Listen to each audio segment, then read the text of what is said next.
Hey guys, how you going?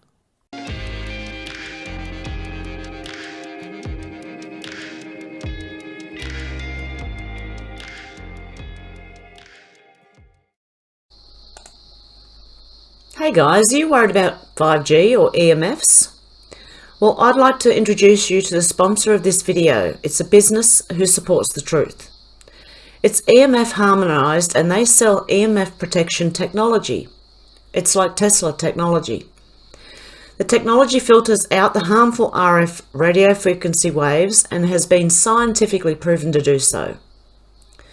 As we use our computers, phones and tablets, the EMFs damage our DNA. In other words, consider getting some EMF protection from the link below, as you'll protect yourself, you'll help the growth of my channel, and you'll help fellow truth supporting businesses. And just so you can see the products for yourself, this is the products. And it gives you, even the website will give you a lot of information. So if you'd like to check it out, the link will be down below. Thanks so much, guys. I appreciate your support.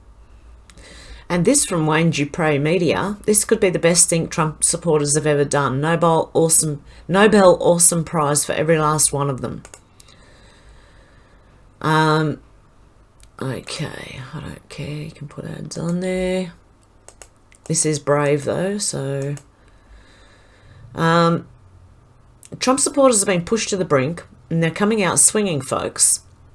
And they just decided to kick it 2016 style and set their sights on an old foe.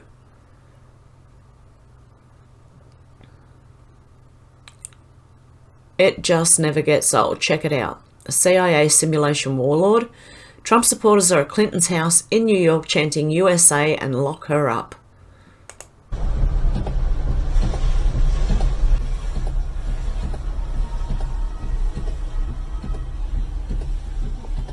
Losers!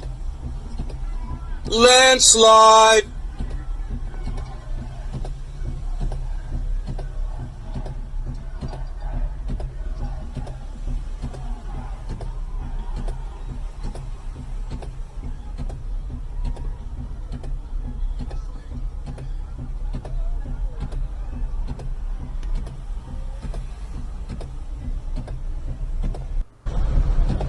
Okay. So I could hear chanting in the background, and I don't know which way this guy was coming.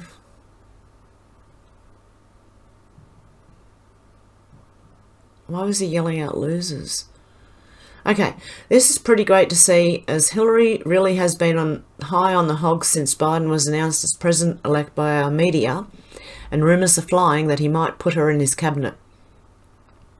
From The Independent, Joe Biden is reported to be considering Hillary Clinton for a role in his administration, with the former Secretary of State in the running to become the US Ambassador to the United Nations.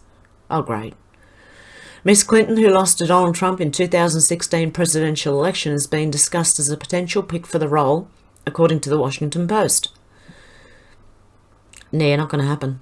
The president-elect has already begun assembling his coronavirus task force, and in the coming months will need to choose members of his cabinet. He's not going to win. Discussions are underway even as Mr. Trump has refused to concede the election, citing voter fraud without providing evidence.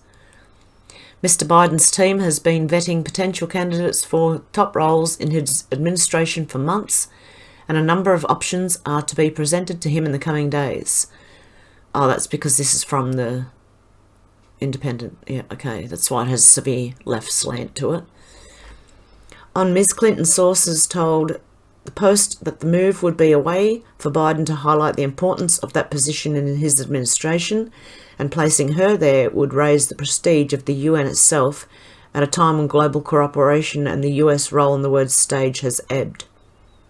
So in other words, she's going to push globalism. Oh, good Lord in heaven. The only thing worse than seeing Biden steal this election would be seeing that cow Hillary Clinton back in our government.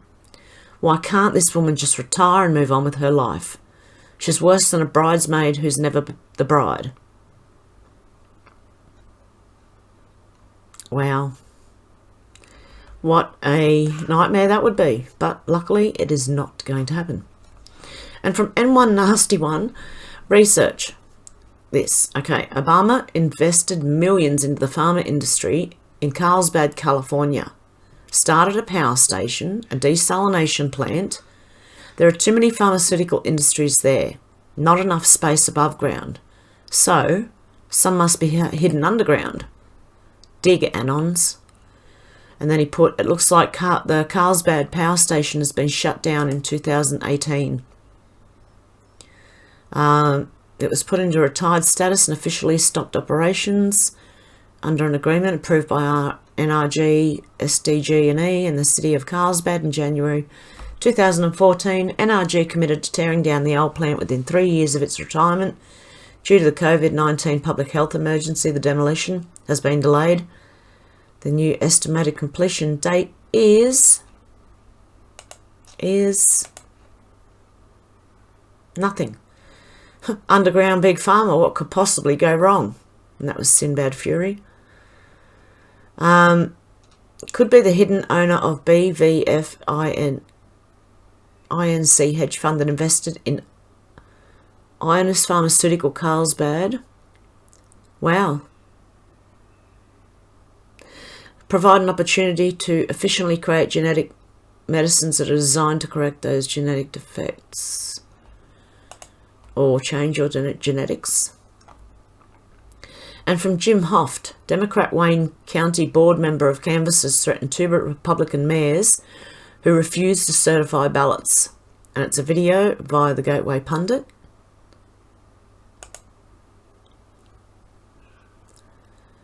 As reported earlier, the two Republicans on the 4-member board of canvassers for Wayne County, Michigan reversed course Tuesday night, voting to certify the county's election results after initially refusing to do so due to irregularities in polling books, mainly in the city of Detroit. The 4-member board, comprised of 2 Democrats and 2 Republicans, earlier deadlocked at 2-2. However, after listening to residents' concerns during the virtual public meeting and getting threats online, the Republicans voted to certify the vote, but asked Democrat Secretary of State Jocelyn Benson to audit certain precincts with problems. William Hartman and Monica Palmer, the 2 Republicans on the Wayne County Board of Canvassers, weren't just threatened by random trolls online. Ned Stabler, the far-left Democrat election observer, threatened Hartman and Palmer during an online conference call. Stabler, a radical Marxist, accused the 2 Republicans of being racist. And then there's a video. Will we watch it? We also know that the Secretary of State and the Attorney General have already tweeted out that your legal arguments are rubbish and you're going to lose when it comes to court. So we're not worried about that at all. I'm also not worried about any of your, things are bad so we can't certify arguments, because that's just ridiculous. You certified in August when they were worse. Less than 50% of the ballots were recountable. Now over 72% are. 58% of them were even balanced when it was less than 30% last time. So it's doubled. It's gotten way better because the Secretary of State actually jumped in and did her job, unlike you. But I know it's not going to change your opinion. You talked about not certifying Detroit, even though you acknowledged that Livonia, a city, by the way, I know you know is 95% white, had bigger variances than Detroit, which is 80% black. We understand, and you now added your name. So I'm not going to try to change your mind. I just want to let you know that the Trump stink, the stain of racism that you, William Hartman, and Monica Palmer have just covered yourself in is going to follow you throughout history. Your grandchildren are going to think of you like Bull Connor or George Wallace. Monica Palmer and William Hartman will forever be known in southeastern Michigan as 2 racists who did something so unprecedented that they disenfranchised hundreds of thousands of black voters in the city of Detroit because they were ordered to. Probably, I know, Monica, you think Q told you to do it or some other crazy stuff like that. But just know when you try to sleep tonight, that millions of people around the world now on Twitter know the name Monica Palmer and William Hartman as 2 people completely racist and without an understanding of what integrity means or a shred of human decency. The law isn't on your side, history won't be on your side, your conscience will not be on your side, and Lord knows, when you go to meet your maker, your soul is going to be very, very warm. Thank you. We also know that the Secretary of State... Wow. Did anyone understand what he was rambling about? Just how radical is Ned Stabler? He supports Black Lives Matter and Antifa terrorists. That's the bloke who was yelling. Stabler also promotes violence against Trump supporters. From Jack Posobiec, many disturbing and deeply bigoted tweets found on Ned Stabler's deranged Twitter account. He's a county official responsible for certifying elections in Michigan, who promotes violence against Trump supporters. Let's have a look. Decades from now, finding a red MAGA hat in a dead relative's trunk will be no different than finding Nazi memorabilia. What a load of rubbish. Reverend Howard Arson, last time we defeated fascism, we drew up a list of the people responsible and then we killed them, so I think we're doing just fine now.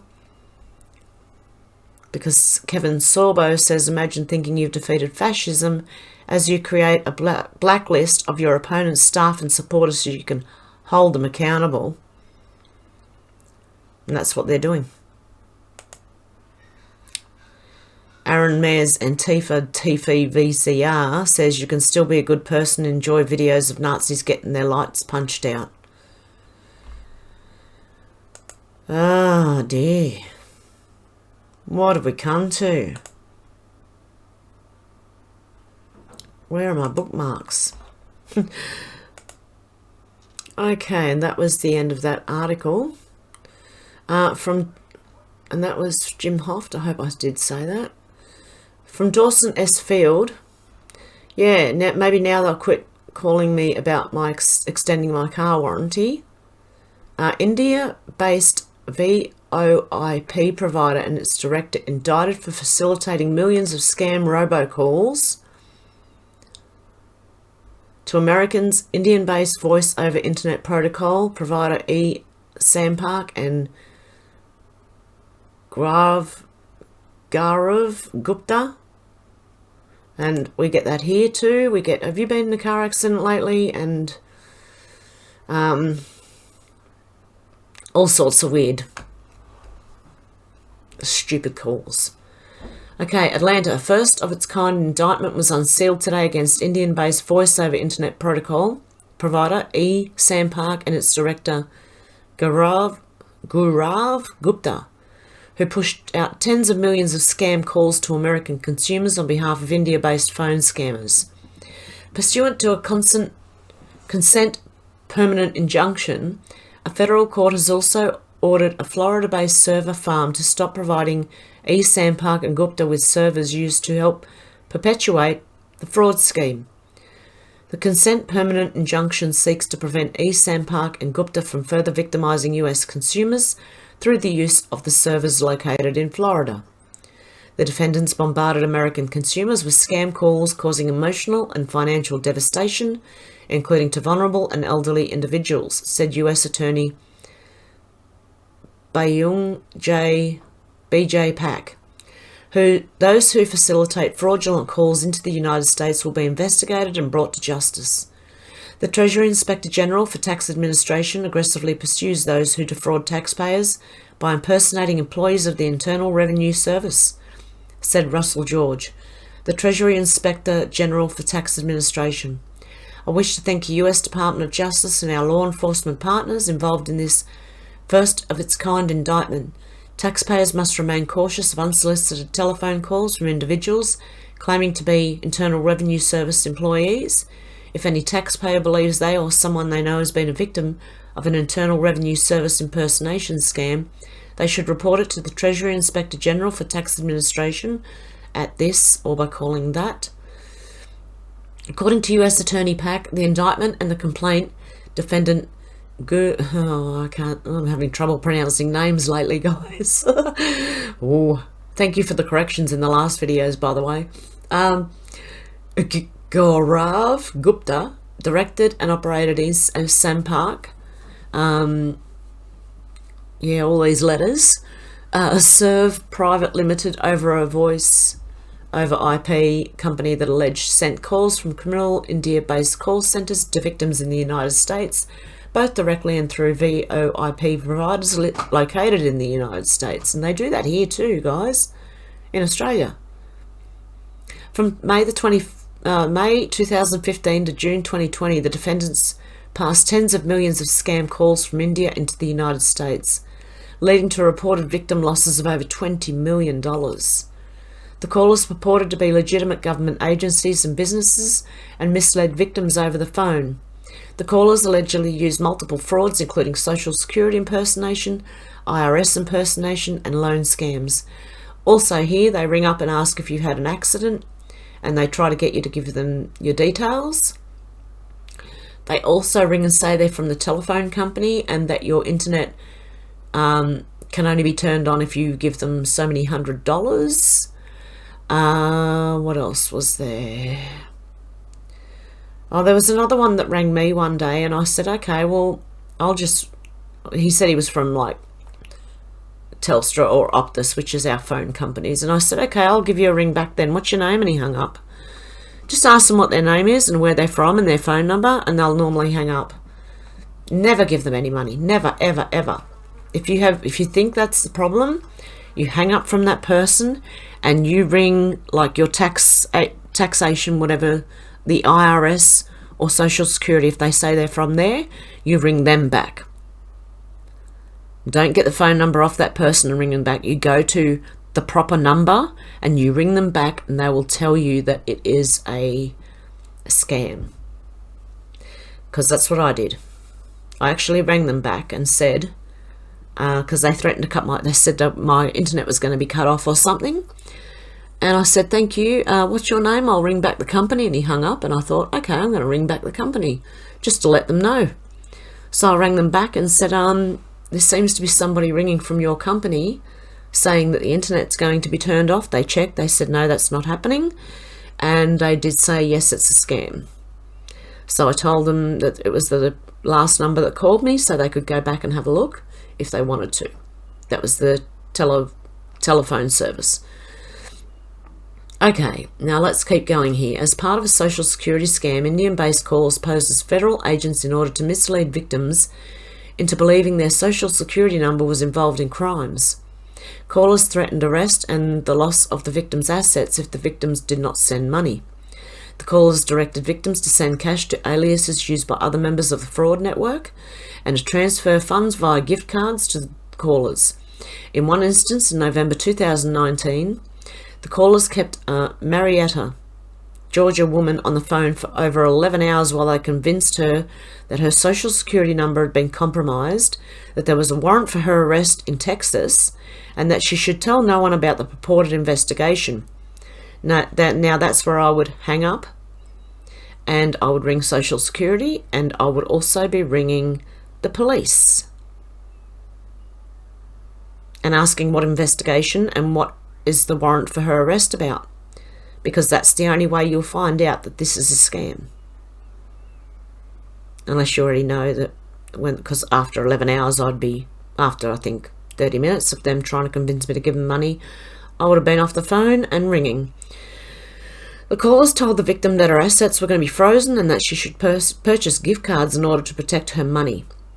Per the caller's direction, the victim went around Cobb County to purchase over $35,000 in gift cards, including Target, GameStop, Sephora and Nordstrom gift cards. The callers had the victim provide them with the numbers on the back of the cards, which allowed them to steal the funds from her. Sampark and Gupta allegedly connected the victim with the fraudsters. Oh, that's terrible. So this should not be happening.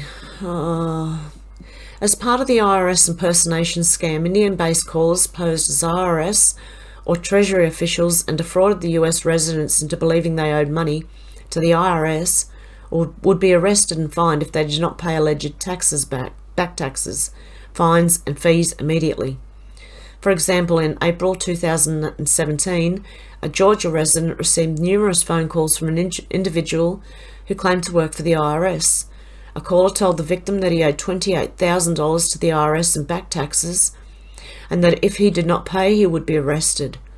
After the victim explained he could not pay the full amount, the caller directed him to send 2 wire transfers for $500 and $1,900 to 2 aliases in order to resolve the issue. The victim followed the caller's instructions, and the funds sent by wire transfer were retrieved by a co-conspirator in South Carolina. Again, E. Sampark and Gupta allegedly connected the victim with the fraudsters. As part of the loan scam, Indian-based callers misled American consumers into believing that the callers worked for lending institutions and that the victims were eligible for fictitious loans. The India-based callers directed the victims to pay upfront fees to demonstrate their ability to repay the loan. At times, the callers directed victims to provide their bank account information and made it appear as though they had deposited funds into the victims' accounts. The caller then told the victims to withdraw the funds and transfer them via wire transfer and gift cards. After the victims sent the funds, the deposits that the callers supposedly made bounced. The victims received nothing in return. Defendants Gupta and E. Sampark maintained approximately 60 servers in Florida that the company used at times to connect criminal India-based callers with American consumers. The service contained over 130,000 recordings of scam calls, including robocall voicemail recordings and conversations between the Indian-based scammers and the US-based victims. Northern District of Georgia Assistant U.S. Attorney Joel E. Porter, who is currently detailed to the DOJ's Consumer Protection Branch, and Assistant U.S. Attorney Elizabeth McBath are prosecuting the criminal case.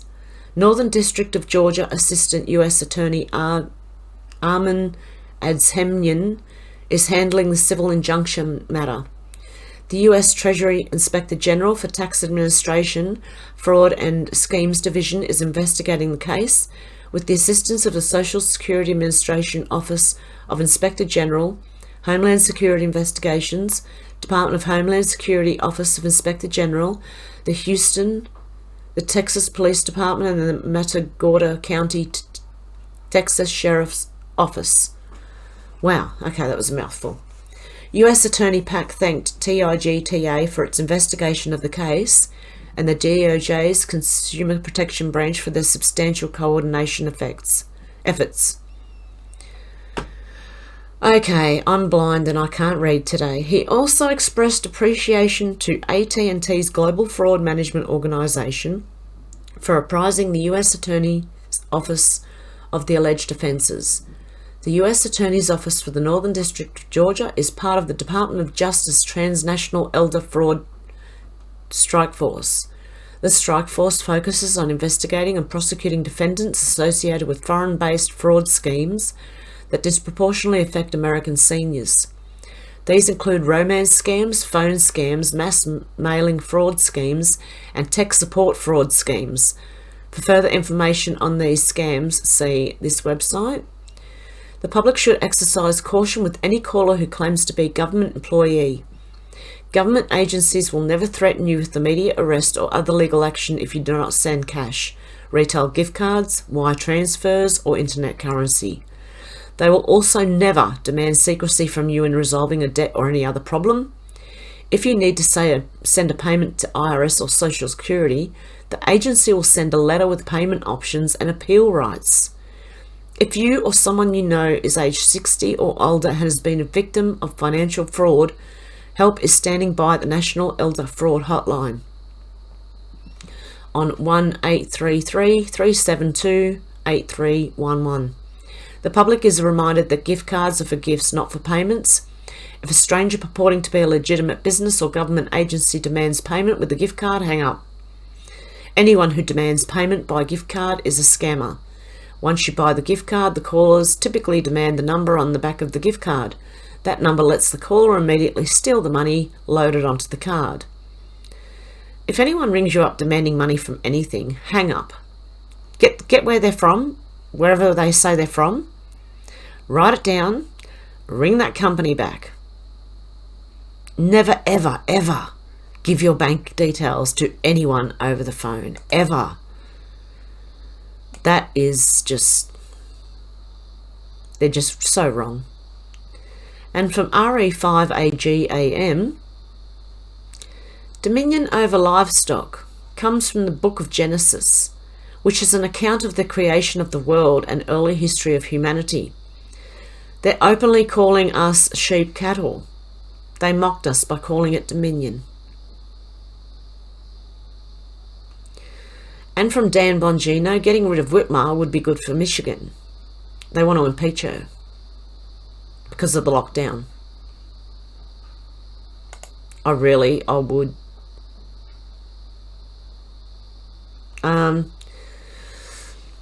Michigan House Representative Matt Maddock announced on Twitter that a number of Michigan legislators believe Gretchen Whitmer, wow, I really can't talk today, has crossed a line with her handling of the coronavirus lockdowns in that state. And they will be calling for impeachment hearings. Oh, please. Can we get that over here? Can we impeach Daniel Andrews, the South Australian government, the Queensland government, the Western Australian government? Can we just impeach our whole government? Is that possible? You guys can let me know. Can we impeach our government here? Anyway, but this is please, they need to do this.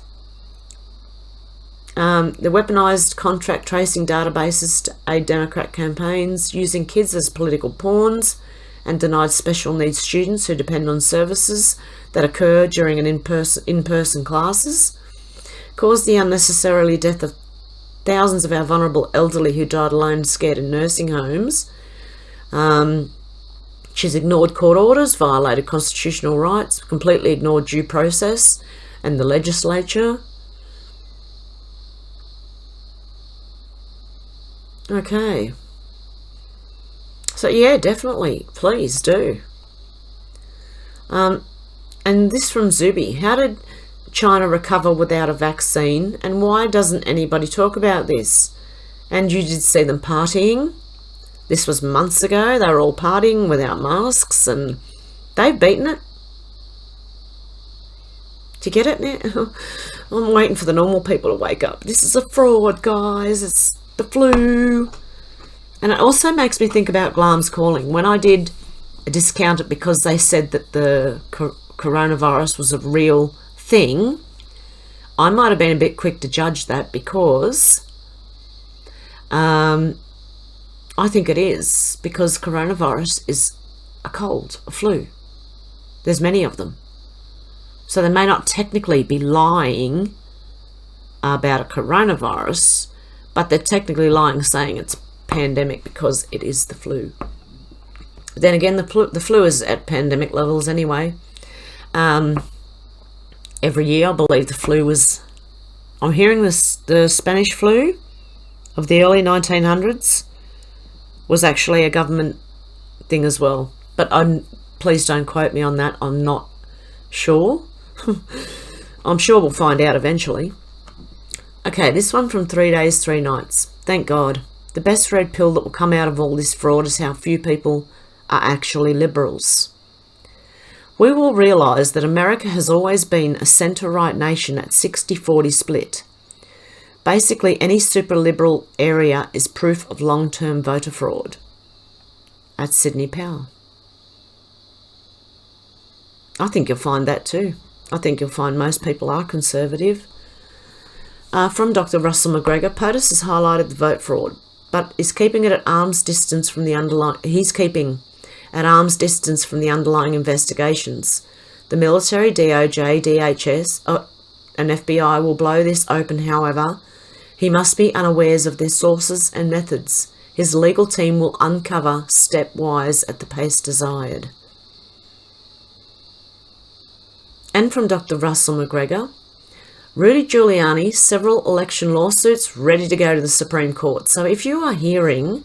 Because I know the mainstream was saying that they were they're not dropping the cases. The mainstream media are lying. straight out lying. So that's why I keep saying I feel sorry for anyone listening to mainstream media, because you're either going to be confused, unless you know it's all rubbish, you're going to be confused, or you're going to be stuck in the middle going, I don't know which side's which. And from Bruce Lavelle says, remember Rudy Giuliani took down the mafia. So he's doing his thing again. From Donald J. Trump, the recent statement by Chris Krebs on the security of the 2020 election was highly inaccurate, in that there were massive improprieties and fraud, including dead people voting, poll watchers not allowed into polling locations, glitches in the voting machines, which changed votes from Trump to Biden, late voting, and many more. Therefore, effective immediately, Chris Krebs has been terminated as Director of Cybersecurity and Infrastructure Security Agency. And I'm hearing another one has done too. Another one has just resigned too, along the same lines here. From President-elect Oz17, can you believe how smart COVID is? It managed to stay out of China while the rest of the world has experienced second waves, new normals, economic ruin, and totalitarian control.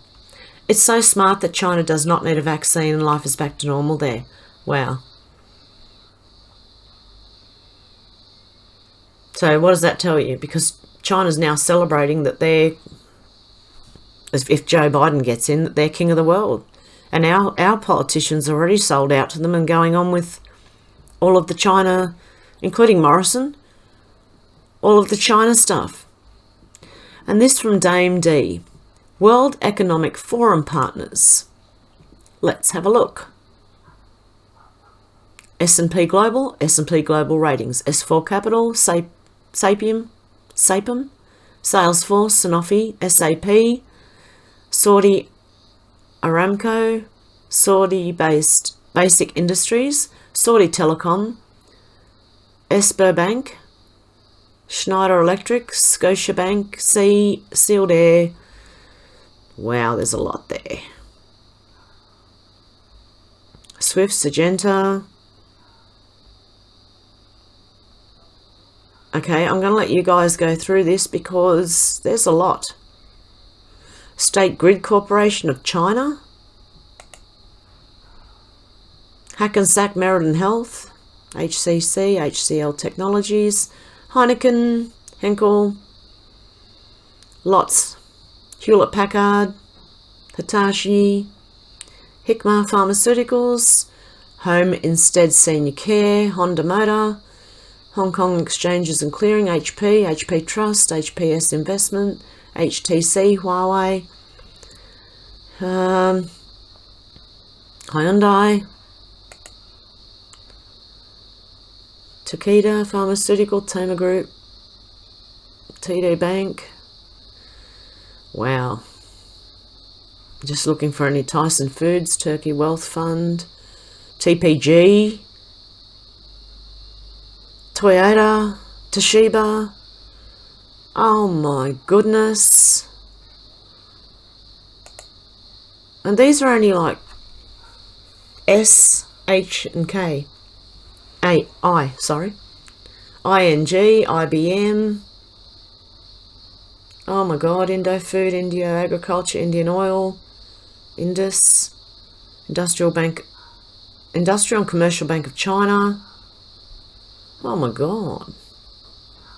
This is an interesting list to go through. Intercorp, Intermountain Healthcare, Interpublic Group, Invesco, Investcorp, Investec, Islamic Development Bank, World Economic Forum partners. Wow. Oh. Okay, from Peace Train Australia, Smartmatic Australia, Australia company. Great. So we've got one here too. And these are the people who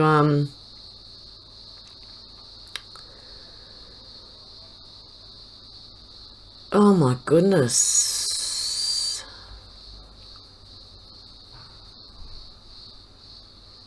These are the machines. So what are they running? What is this?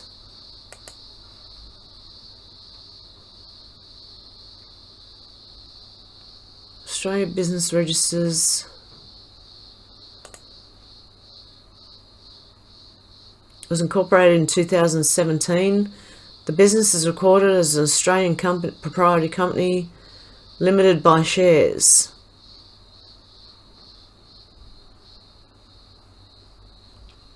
That's all it gives us. But this Smartmatic is those machines.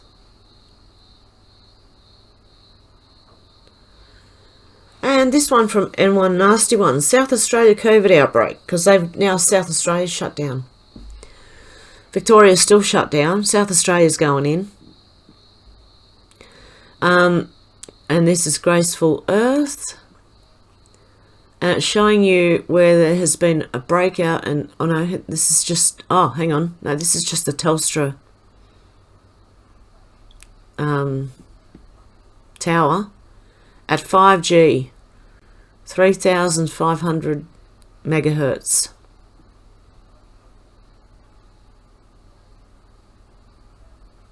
Okay.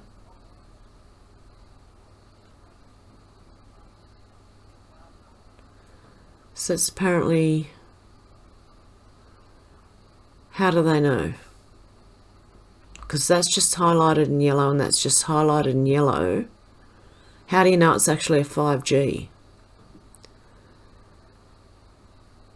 Is what I'd like to know. Do you see what I mean? They've highlighted that in yellow and it actually highlights that blue. Would be what that is, I think. But I'm not 100% sure either, guys. You can tell me down below. Because there was, hang on. There was more to this. And then the one I read out before on chemicals and microwave frequencies can be used as a weapon against us. Anyone else feeling mighty tired lately? I don't know what is wrong with me. I just feel like I could sleep and sleep and sleep. Then from Avi Yamini, breaking, South Australia announced a 6-day COVID lockdown as circuit breaker to avoid a second wave. Sure, 6 days. You know what that's going to turn into, don't you? That's just going to turn into what Victoria has. It's just going to keep going and going and going. Okay, what's going on over here? Hunter Biden's trending again. What's this? Not my PM trending in Australia.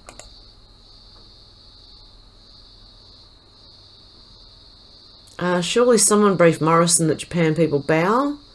They don't shake hands. They don't bump elbows. They don't insult others or invade their personal space. And they do wear masks. What an embarrassment he is from every perspective. Okay, that's just going to pick on like, no, I want information. So, well, let's look at this Hunter Biden thing then. Saying it nicer can mean life or death for people with addiction like Hunter Biden. What?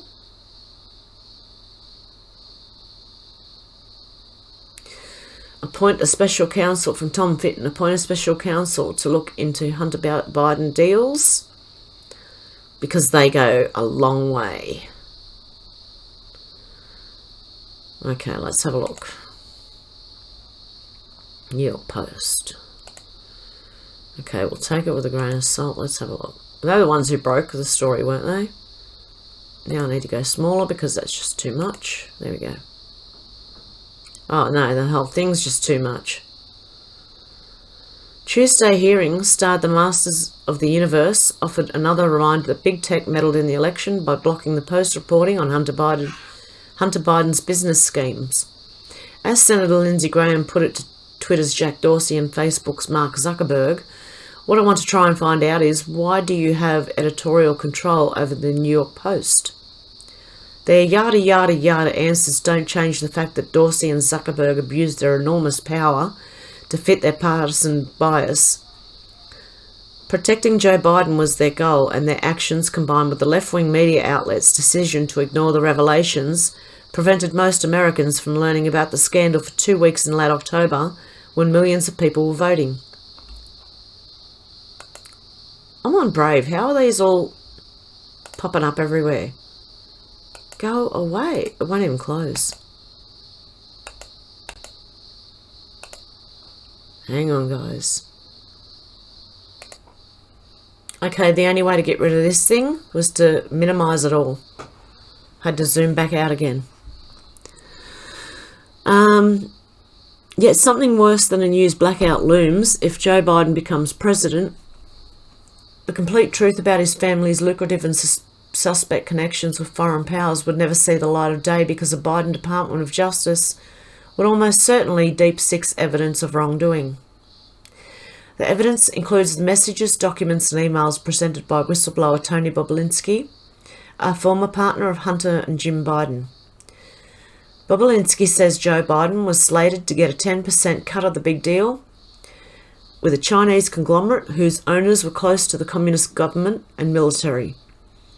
There is no absolute way to prevent the FBI from burying the case, but there's one way to make that step more difficult to take and impossible to conceal. While he still has the job, Attorney General Bill Barr should name a special counsel to take over the Biden probe. The move would guarantee that any decision to squash the investigation or fire the investigators after the change of administrations would instantly become known and could be contested by Congress and the public. Barr's authority is the same one the Justice Department used to appoint Robert Mueller as special counsel to investigate President Trump and allegations his team colluded with Russia during the 2016 campaign. Although Trump could have fired Mueller, a bipartisan firestorm of condemnation would have resulted. My stomach just growled. Moreover, making him special counsel shielded the probe from the ordinary chain of command in the Justice Department and FBI. That same dynamic exists with the Bidens now. As it stands, the Chinese government knows more about payments to the Biden family than the American public does, which would make a President Biden a potential target for blackmail. Similarly, forcing the FBI to go public with its probe would prevent it from secretly holding information against Biden. Recall that J. Edgar Hoover was fond of collecting dirt on politicians to keep them under his thumb. There's no reason on earth to recreate that sinister dynamic. In fact, the special counsel is even more appropriate now because the FBI has had a money laundering probe of Hunter and Jim Biden dating back to 2019. The existing probe could be expanded to include the information uncovered by the Post and Bobulinski. Agents already have a copy of the hard drive of the Hunter Biden laptop that contained the emails showing Joe Biden's involvement. One email was a thank you note to Hunter from an advisor to Ukraine energy company Burisma for setting up a meeting with his father, who was then vice president. The corrupt company was paying Hunter up to $83,000 a month to be director, despite having no experience in Ukraine or the energy field. Among other things, the email about the meeting puts the lie to Joe Biden's claim that he never discussed with Hunter his son's business dealings. The claim was never credible, given that Hunter flew to China on Air Force Two with his father in 2013 and landed a commitment of $1.5 billion as an investment from a Chinese bank. According to records obtained by Judicial Watch, Hunter Biden flew to 29 different countries, including 5 trips to China with Secret Service protection during the first 5.5 years of the Obama-Biden administration. Hunter, who has admitted to drug problems, has business dealings in many of those countries and acknowledged that his last name was the reason why he was hired. Actually, his name is the only reason he was hired, which means he was getting rich off his father's official power. Joe Biden has some explaining to do, and it's disgraceful that the left-wing media never demand answers during his campaign. Another email on the laptop outlined payments and equity stakes in a joint venture with the Chinese energy conglomerate. It said Hunter was holding a 10% stake for the big guy, whom Bobulinski identified as Joe Biden. Bobulinski, a former wrestler at Penn State who told the FBI he met twice with Joe Biden to discuss the family's business because he was to be the CEO in the joint venture. Bobulinski told me that the second meeting, the former vice president asked him to keep an eye on my son and brother and to look out for my family. Evidence of potential wrongdoing also emerged in a Senate investigation led by Republican Ron Johnson of Wisconsin and Chuck Grassley of Iowa. Their September report showed Hunter Biden getting $3.5 million from the Russian ex-wife of a Moscow mayor and millions more from Chinese officials. Hunter wired a total of $1.4 million to Jim Biden from the same account, the report says. Grassley, in a letter to Barr last week, suggested Hunter and Jim Biden were acting as agents for China despite not being registered under Foreign Agents Registration Act. He also demanded to know whether the FBI was investigating them for that or other criminal matters. Absent court reversals of election results. Time is running out and Barr must move soon. If Democrats protest, he can remind them of their determination to probe Trump about Russia. Turnabout is not just fair play. A special counsel could provide the sunlight needed to reveal the truth about the Biden's family business. NYC's decline by the numbers. 3 numbers tell the tale of a city's decline under Mayor de Blasio and Governor Cuomo. Are there extra articles? Okay. So I'm going to leave it there for today, guys. It's a bit of a longer one today. I hope you have a good morning, evening, afternoon, wherever you are. And I'll talk to you very soon. Okay, guys. Bye.